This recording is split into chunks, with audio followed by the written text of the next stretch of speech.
আসসালামু আলাইকুম ভিউয়ার্স, আশা করি সকলে ভালো আছেন। আজকের ভিডিওতে আমি আপনাদের দেখাবো কিভাবে একটি স্ট্যাম্প সাইজ ফটো তৈরি করা যায়।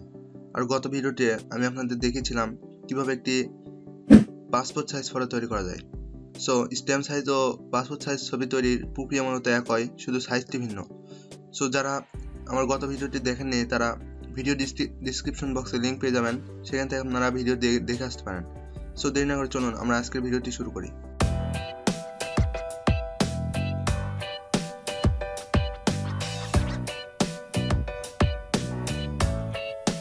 সো প্রথমে আমরা অ্যাডোবি ফটোশপ 7.0 সফটওয়্যারটি ওপেন করব। দেন আমরা যে ছবিটি পাসপোর্ট সাইজ স্ট্যাম্প সাইজ ছবিতে রূপান্তর করতে চাই, আমরা সেই ছবিটি এখানে ইনপুট করব। সেই জন্য আমরা এখান থেকে ফাইলে চলে যাব, দেন এখান থেকে ওপেনে ক্লিক করব। দেন আমরা যে ছবিটি পাসপোর্ট সাইজ ছবিতে রূপান্তর করেছিলাম সেই ছবিটি এখানে ইনপুট করব। সেই জন্য আমরা ছবিটির উপরে একটি ক্লিক করব, দেন আমরা এখান থেকে ওপেনে ক্লিক করব। তাহলে আমাদের ছবিটি ইম্পোর্ট হয়ে যাবে। কাজ করার সুবিধার্থে আমি ছবিটিকে ম্যাক্সিমাইজ করে নিলাম। এখন আমরা ছবিটিকে একটু জুম করব। দেন আমরা টুল প্যানেলে চলে যাব। যাওয়ার পর এখান থেকে আমরা ক্রপ টুলটি সিলেক্ট করব। ক্রপ টুলটি সিলেক্ট করলাম। সিলেক্ট করার পর আমরা এখানে ওয়াইড দিব 0.8 ইঞ্চি এবং হাইট দিব 1.0 ইঞ্চি অথবা 1 ইঞ্চি। দেন আমরা রেজুলেশন দিব 300। দেখতে পাচ্ছেন আমি এখানে ওয়াইড দিয়েছি 0.8 ইঞ্চি, হাইট দিয়েছি 1.0 ইঞ্চি, রেজুলেশন দিয়েছি 300, আর এখানে সিলেক্ট করা আছে পিক্সেল পার ইঞ্চি। এটাই হচ্ছে স্ট্যাম্প সাইজ ফটোর সাইজ। আর পাসপোর্ট সাইজ ফটোর সাইজ হচ্ছে 1.5 ইঞ্চি, আর হাইট হচ্ছে 1.9 ইঞ্চি, আর রেজুলেশন হচ্ছে 300। সো মাপগুলো আমরা এখানে বসিয়ে দেওয়ার পর আমরা ছবিটিকে ক্রপ করব। সেই জন্য আমরা ছবিটিকে মাউসের লেফট বাটনে ক্লিক করে আমরা মাউস এইভাবে ড্র্যাগ করব, তাহলে আমার ছবিটি ক্রপ হয়ে যাবে। দেন আমরা যে সাইজ নিতে চাই আমরা তা সিলেক্ট করে দিব। তারপর আমরা কিবোর্ড থেকে এন্টার প্রেস করব। দেখতে পাচ্ছেন আমার ছবিটি ক্রপ হয়ে গেছে।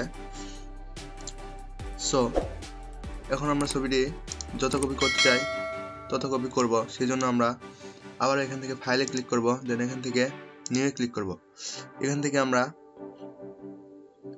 A4 সিলেক্ট করে দিব। তারপর এখান থেকে ওকে ক্লিক করব।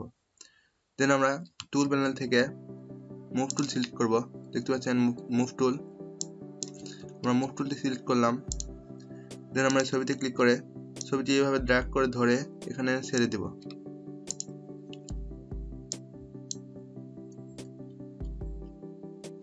এখন আমরা ছবিটি যত কপি করতে চাই এখানে ততটি কপি করে নিব।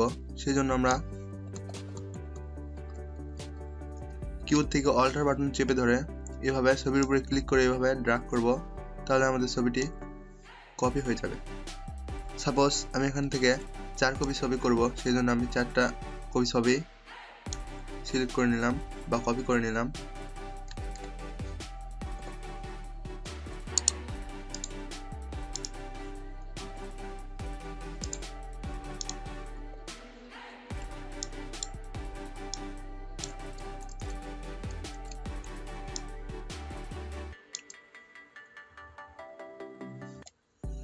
দেন আমরা ছবিগুলোকে প্রিন্ট করব। প্রিন্ট করার জন্য আমরা কিবোর্ড থেকে কন্ট্রোল ধরে পি বাটনে চাপ দিতে পারি, অথবা এখান থেকে আমরা ফাইল থেকে প্রিন্ট উইথ প্রিভিউ এই অপশনে ক্লিক করতে পারি।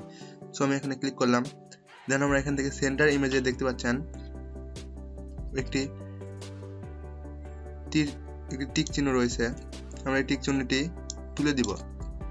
সো আমি তুলে দিলাম। দেওয়ার পর আমরা ছবিটি এখান থেকে এভাবে সাইজ করে দিব।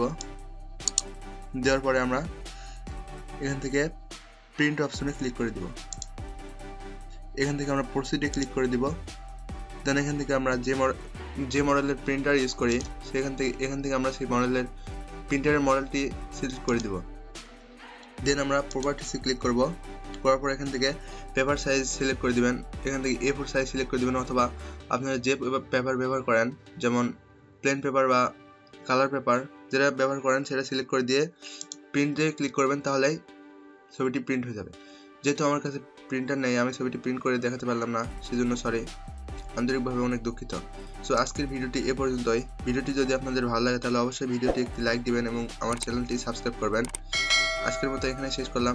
আসসালামু আলাইকুম।